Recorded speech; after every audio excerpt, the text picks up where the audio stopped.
光耀，你胳膊受伤了，早点回去休息吧。那我等你。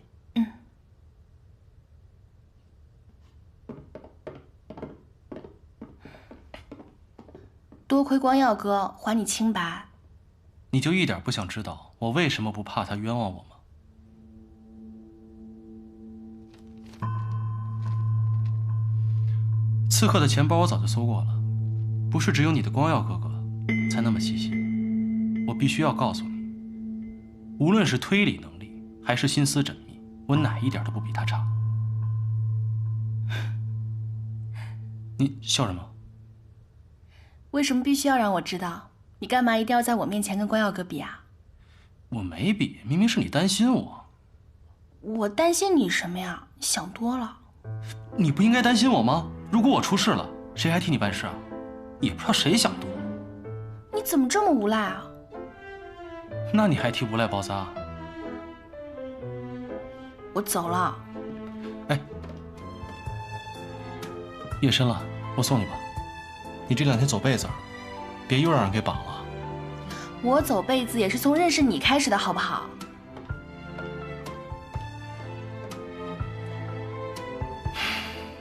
认识我，你才不会走背字。光耀，徐伯父要是知道你把搞垮谭玄龄的大好机会白白给浪费了，他肯定会找你算账的。算就算吧，反正这种栽赃诬陷的事，我做不来。又没让你栽赃他，是南边要栽赃他。你顺水推舟，扳倒谭玄龄也算是不辱使命，何乐而不为呢？你以为南边会这么好心，替我们除掉眼中钉吗？自然是没安好心。我们的3位副帅正在整编5省联军，南边这个时候派人刺杀光耀，并且栽赃给谭玄龄，上海局势必乱，整军之事也自然顺利不了。你现在倒是明白了，光耀，你一开始就要求自己亲审此案，是不是防着徐伯父借此做文章？你既然自己亲自审过了，徐伯父便不好再借题发挥了。洪琛，有些话心里知道就好，不必说出来。知道不端，你却偏要做个正人君子，我是替你不值啊。没有什么值不值，只有该不该。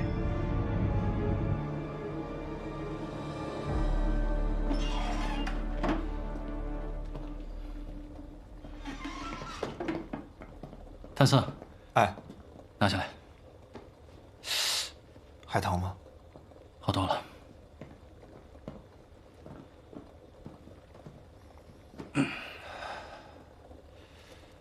司令，你说这刺客真是南边派来的吗？你觉得呢？我觉得不像。你想啊，咱们谭家军跟革命党又没有什么深仇大恨，那怎么就把矛头指向咱们了呢？你再者说了，你要论起来的话，那徐督军、裴督军那都杀过革命党啊，要找麻烦先找他们才对啊，那找咱们干嘛？事情没你想的那么简单，只不过现在死无对证，只能按革命党处理了。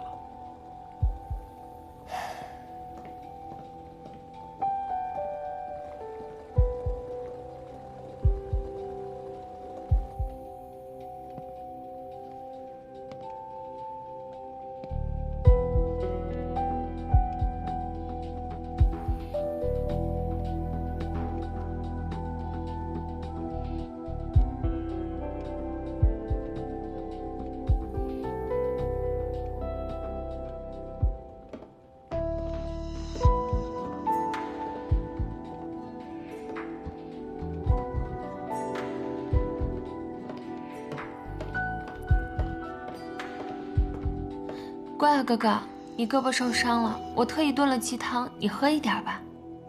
没事，太晚了，我没胃口。我特意炖了好久，很好喝的，你就喝一口嘛。谢谢你的一片好意，我真的不饿，你自己喝吧。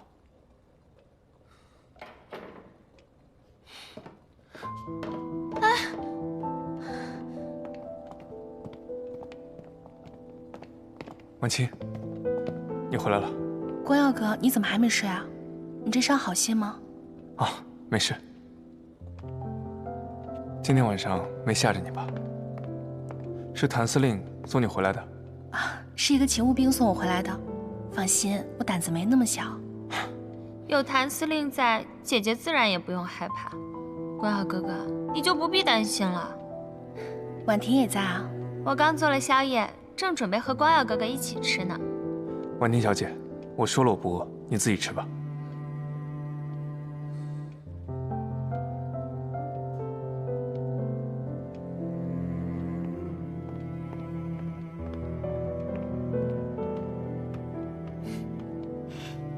那我也先上去休息了，你早点睡，伤还没好。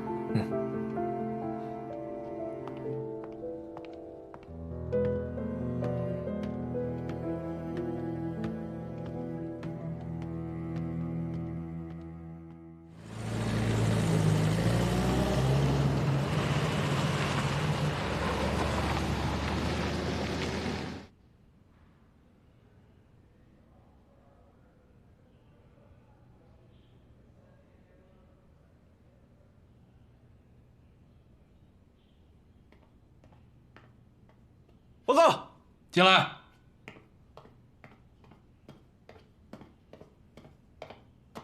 司令，门口有位姓廖的先生求见。不见，说我不在。廖先生说，10年前他是您父亲的随军医生。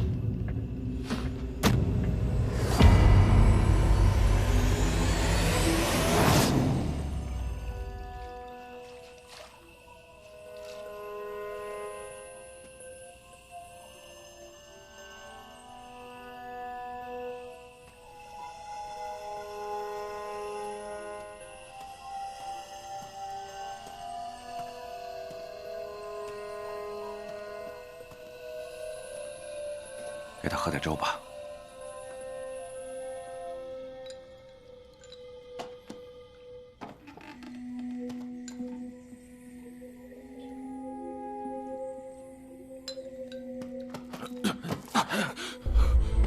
兄弟，出什么事情了？快，司令和大公子在前方山谷遇上了马匪，快去支援！哎，学林。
司令，玄林，廖叔，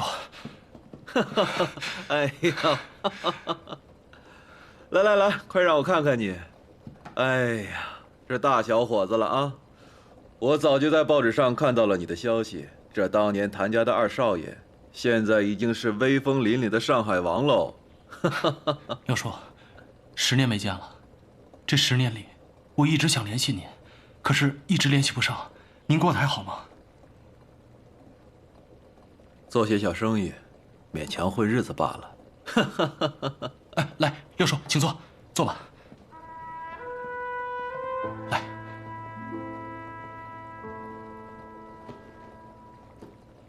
来，谢谢。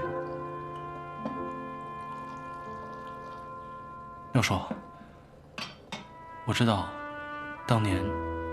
你是因为在罗督军面前据理力争，反对取消谭家军的番号，所以才被罗督军驱逐的。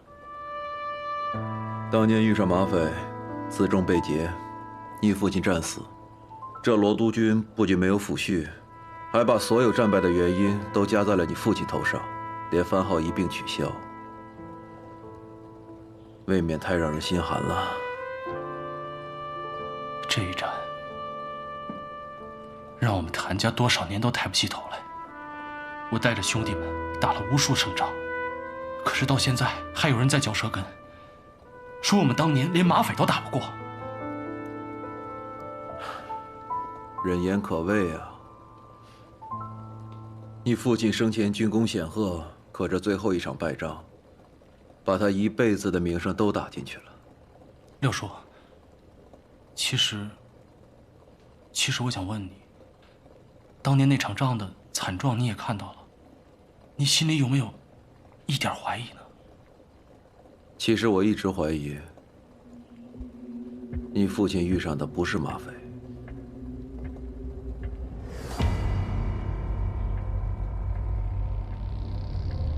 六叔，你也觉得他们不是马匪？马匪只为劫财，一般不会斩尽杀绝。可当时，他们炸毁山石，封住山谷，你父亲、你大哥，还有所有的部下全部阵亡。我实在是想不出，什么样的马匪能有这样的战斗力。这10年，我转战南北，可是再也没有听到这伙人的消息。如果他们真的是马匪，不可能干一票就金盆洗手了呀。可惜，当年没有一个幸存者。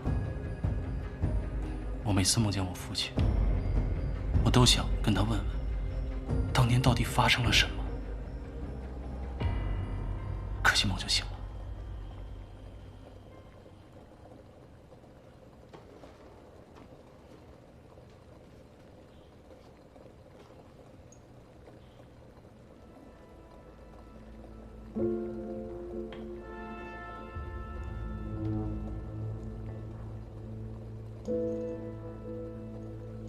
这是当年从你父亲伤口上取下的弹头，这些年我一直留着，也许你能用得上。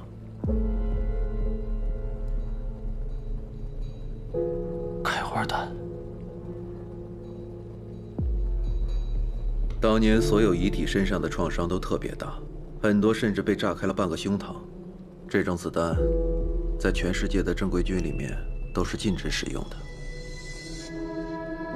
廖先生，我能不能这么理解？正规军不会用，马匪也绝不会用。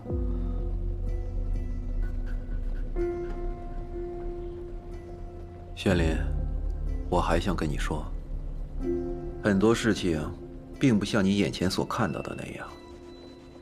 当年谭家受到的冤屈，今天不要再加在别人身上。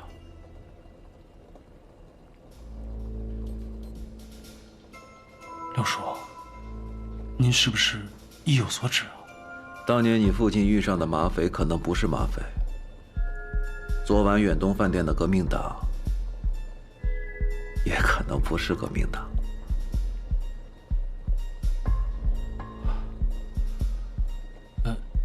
六叔，那您现在做什么生意啊？己所不欲，勿施于人。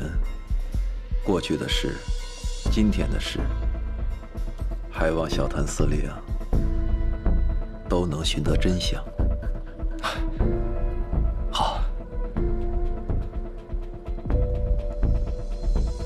已经登报结案了，确实是革命党所为。副帅，儿子实在无法罔顾真相。真相并不重要，你这样心慈手软，你怎么斗得过那姓谭的？到手的机会你都抓不住。是儿子错失良机，请您责罚。罢了，你性格刚正，真让你做了违背内心的事情，怕是你心里也过不去。谢父亲谅解。这政治啊，就像下棋，失去了先机，便再也无法挽回。好在这胜负也不是一局定输赢的。谭玄林签下的约法3章第1条，遣散安置谭家军的期限马上就要到了，这一局我们必须赢。是。廖叔，昨晚除了刺客，督军府已经下令，命我全城搜捕革命党。这市面上且得乱一阵子了，生意不好做，您多加小心。好的。不过我一生意人，谁又会找我的麻烦呢？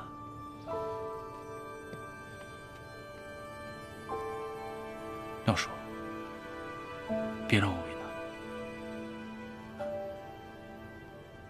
明白。谭司令，后会有期。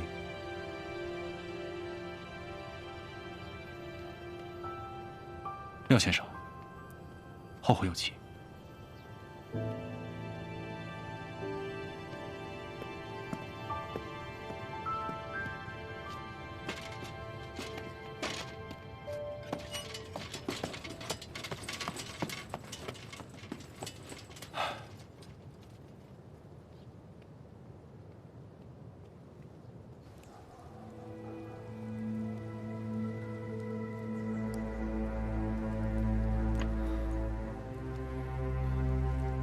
这弹头从哪来的？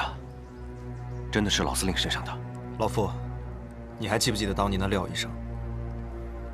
我记得，老司令身边的军医斯斯文文的，一看就是个文化人。我遇见他了，这是他给我的。这么多年了，他还留着。他也怀疑，杀死我爹的可能不是马匪。我就知道。老司令绝对不可能输给一伙马匪，可是跟着老司令的兄弟都不在了，没人知道山谷里发生了什么。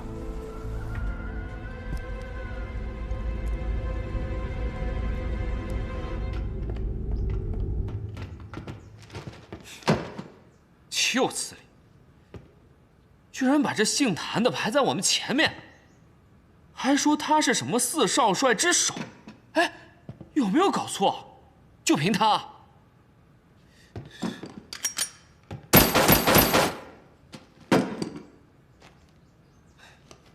八卦小报的噱头而已，不足为惧。谭玄林他就是一马匪土包子，凭什么和我们相提并论？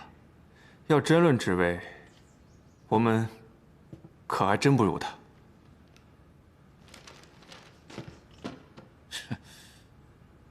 不过是个傀儡司令罢了，有什么好得意的？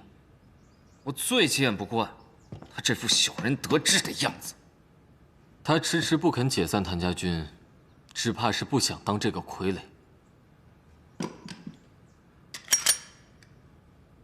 那就由不得他了。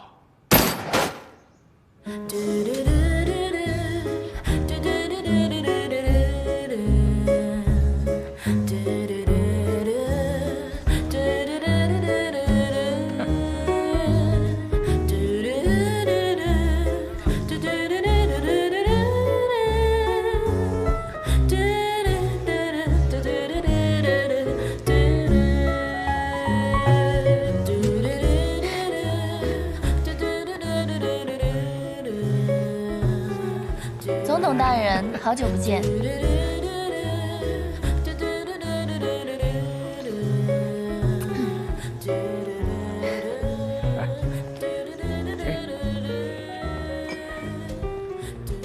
请坐。谢谢。之前总统大人几次邀约，我都因为拍戏繁忙，实在无法前往。今天我做东，特意向您赔罪。顾小姐，你不必道歉，只要顾小姐约我永远有时间了。谢谢总统大人。总统大人，真巧啊！谭司令，谭玄林，您的秘书说您晚上约了人，费安顿，不是，这俩怎么整一块儿？看来我们应该不是偶遇吧？什么事儿都瞒不过您的眼睛。我约了您好几次，都被您的秘书给挡下来了，所以我才借顾小姐的面子，希望您不要见怪啊。约瑟夫先生是我的好友，你却把他当作刺客抓了起来。谭司令，这是县官上任给我一个下马威嘛。总统大人真是中国通啊，下马威都知道。但是这个词用在我的身上非常的不合适。在您的面前啊，我是马首是瞻。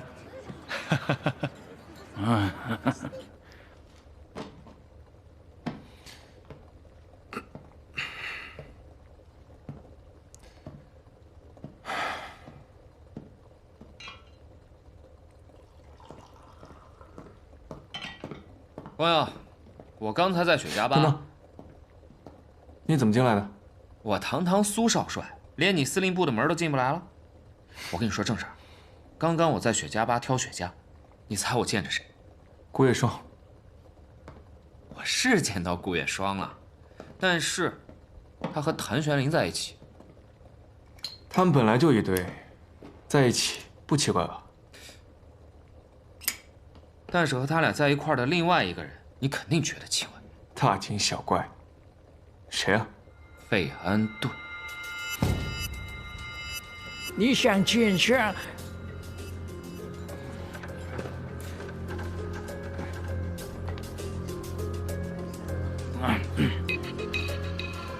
你想见上会民团？对，我的兵啊，都是打过仗的老兵了，所以维护治安自然不在话下。现在的工部局只有巡警和宪兵，这华人之间的纠纷，他们不便出面。如果我们成立这个商会民团，或许就方便许多。那如果我没记错的话，谭司令你上任时便与督军府约法3章，这第一条是解散军队，而且期限就快到了吧？总统大人，记性真好。只不过我的这些兵，唯一的本事就是打仗。这督军府非得把他们放在工厂里，完全是无用武之地啊！而且现在这个形势非常混乱，这革命军说不定什么时候就打进来了。这督军府自己都自顾不暇了，难道总统大人不想建一个属于上海、完全不受任何人摆布的私人武装吗？这靠天靠地，不如靠我们自己啊！我想是你想弄一支不受任何人摆布的武装吧？真是英雄所见略同。这个提议是真是有点意思了。我想，我可以考虑一下。只不过我需要看到你的诚意。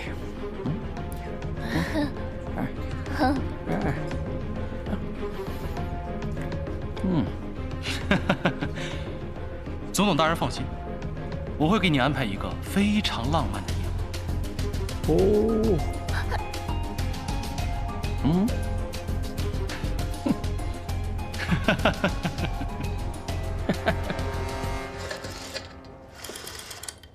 谭玄龄找费安顿，他到底想干什么？甭管他想干什么，对咱们来说都不是一件好事儿。我记得你和费安顿的女秘书有些交情。那只是我众多仰慕者之一，也算是有些交情吧。反正那洋妞挺喜欢我的，你说吧，要我帮你办什么事？你帮我去问问，他们到底聊了些什么。Oh dear, we have married so many years. I don't even know you are so romantic. I couldn't be happier this anniversary. Anything but you want, darling. 小叔叔，你也太坏了，都安排好了不告诉我，害我紧张半天。你就不应该紧张，有我在啊，谁也不能占你便宜。那倒是，我这辈子有小叔叔就够了，我都不用嫁人了。哎，行了行了，回去吧啊，开车慢点。那我走了，慢点，拜拜。开车慢点啊。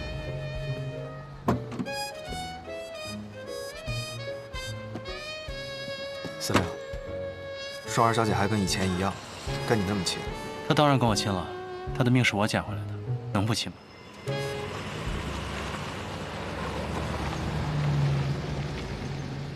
哎，司令，你说费安顿能看在双儿小姐的面子上帮咱们吗？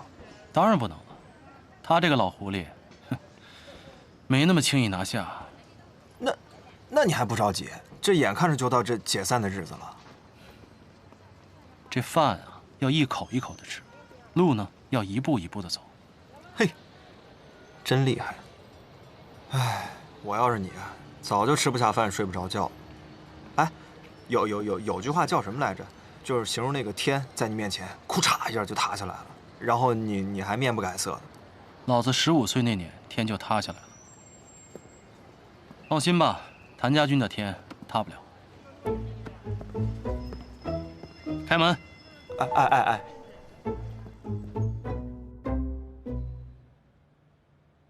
是这样的，光耀，这个谭玄灵呢，想把他的部队改编成为商会民团武装。你看这样。好，我知道了。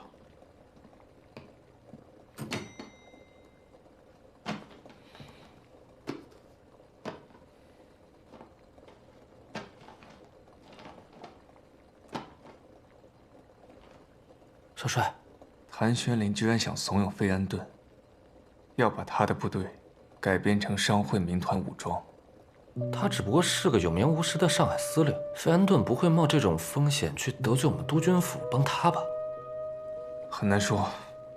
从费安顿的立场，如今局势并不明朗，手里多几支枪，便多几分把握。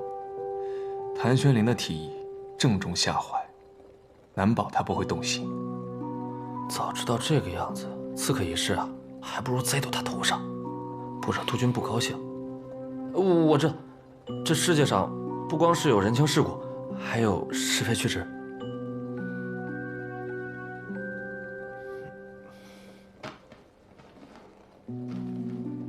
看来我有必要拜访一下这位总董事大人。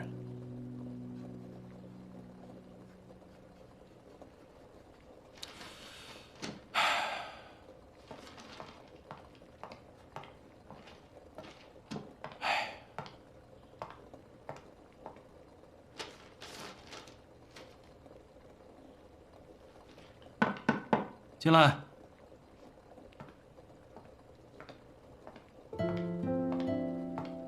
怎么是你啊？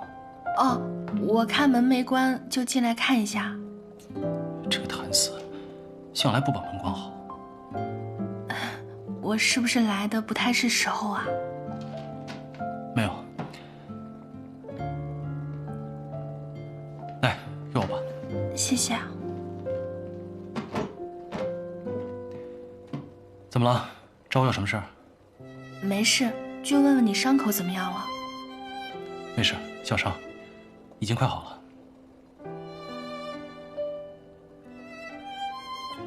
你今天不太高兴？有吗？你是不是在想安置谭家军的事情啊？庆功宴上你说年前会做好，听说督军府一直在催你。你要是有困难，要不我去劝劝我爸爸，把他们安置在穆家产业里。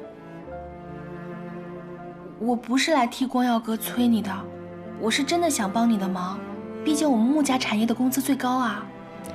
这事儿你可能帮不上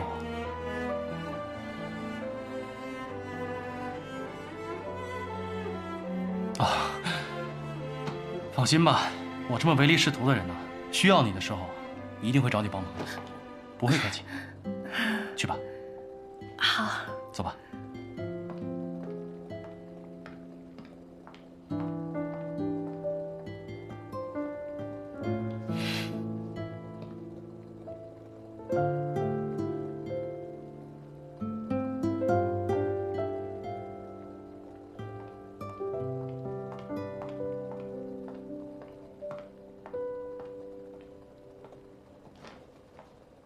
光耀哥，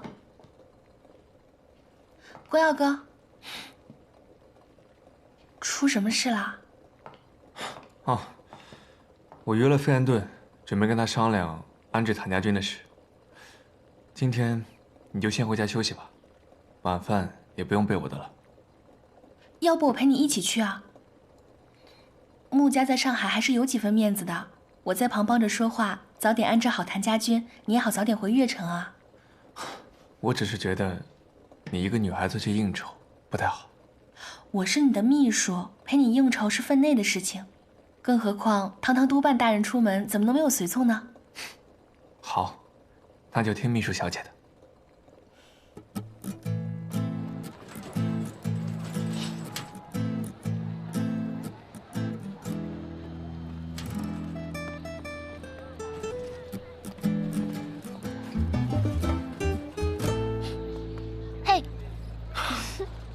小叔叔日理万机的，怎么今天有空请我吃饭？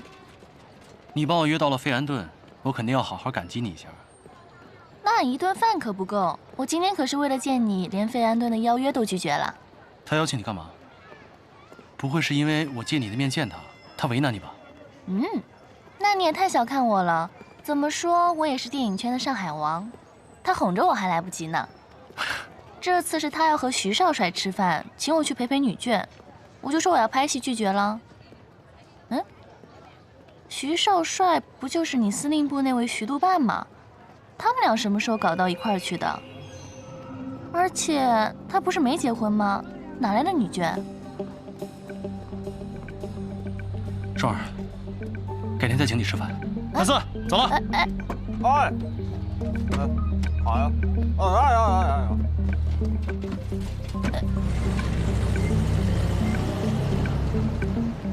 说走就走，谁在乎的是饭啊？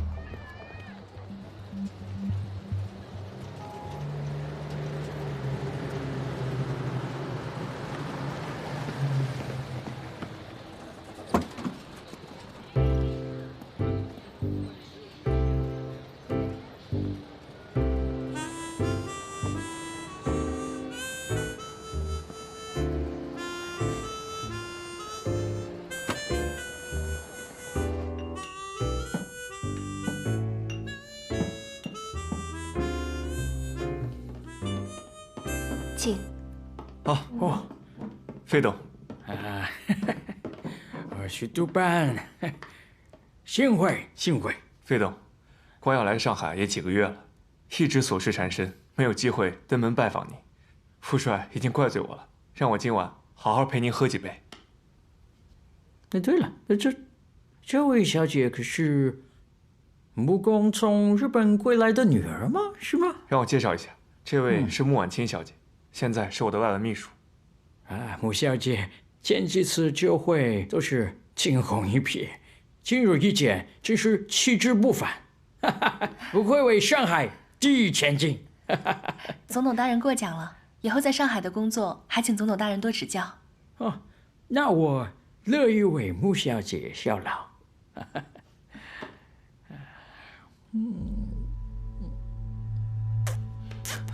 总统大人，我们坐下边吃边聊吧。好的。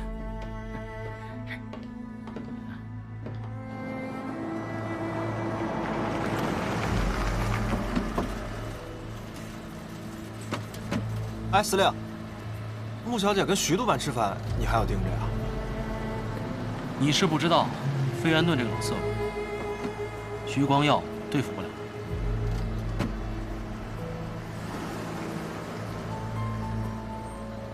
费董，今天工部局抄送了我们司令部一份关于日本经济产业省的通报，里面提到日本棉纱厂愿意提供低息贷款给中国纱厂，不知您是否有留意到呢？这个我注意到了，不过这是棉纱行业的问题啊，穆小姐是最有发言权的啊。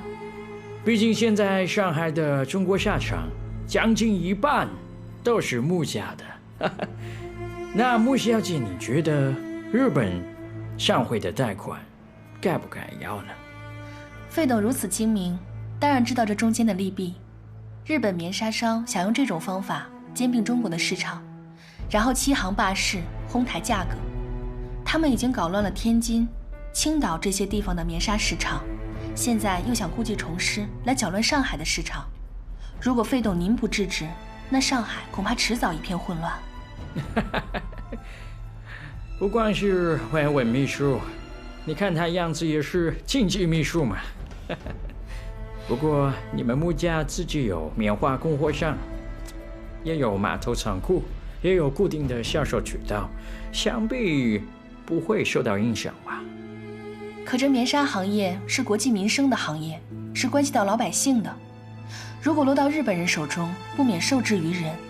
费董，您设想一下，如果这以后啊，我们军用的棉衣、老百姓的棉被、医用的纱布，全部都要从日本人手里拿，想必你也不安心吧？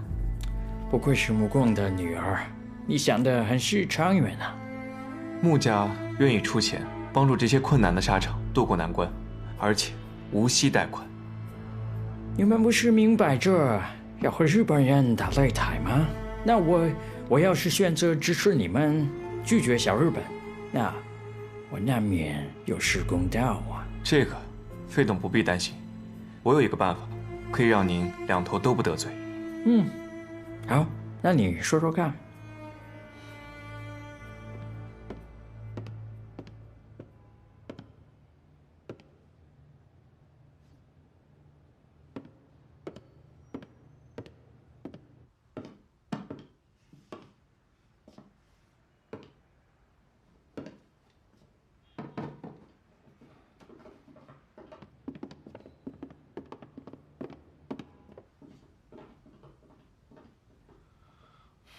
费董，谭家军正在等待解散安置。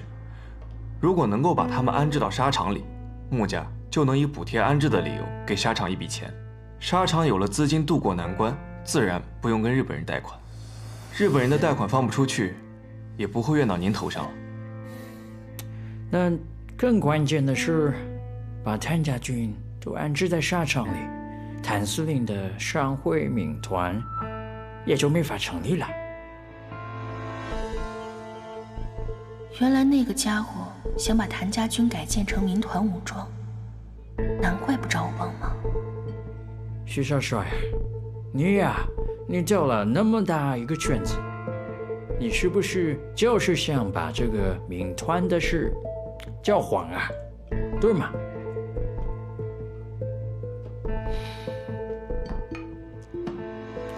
费董啊，我和您交个底吧。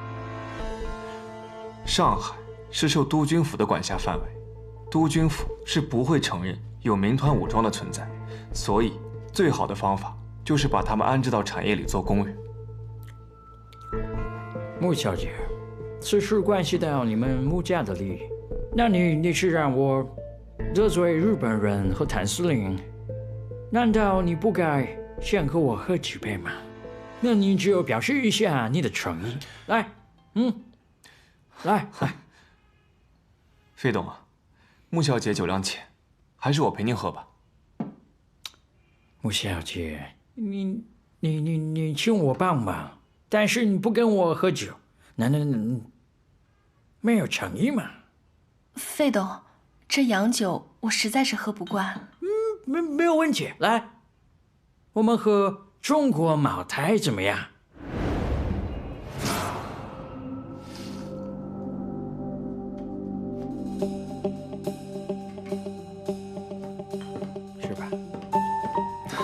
来，慢点。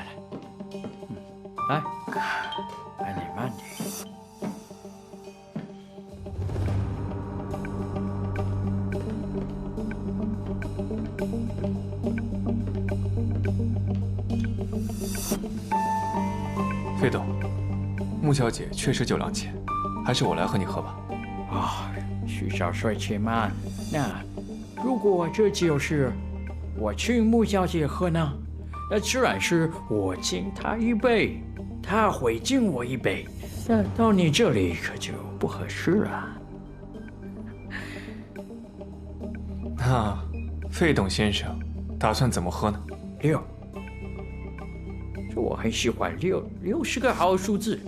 那这样吧，他喝1杯，你替他喝6杯，如何？泪化成雨，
走进你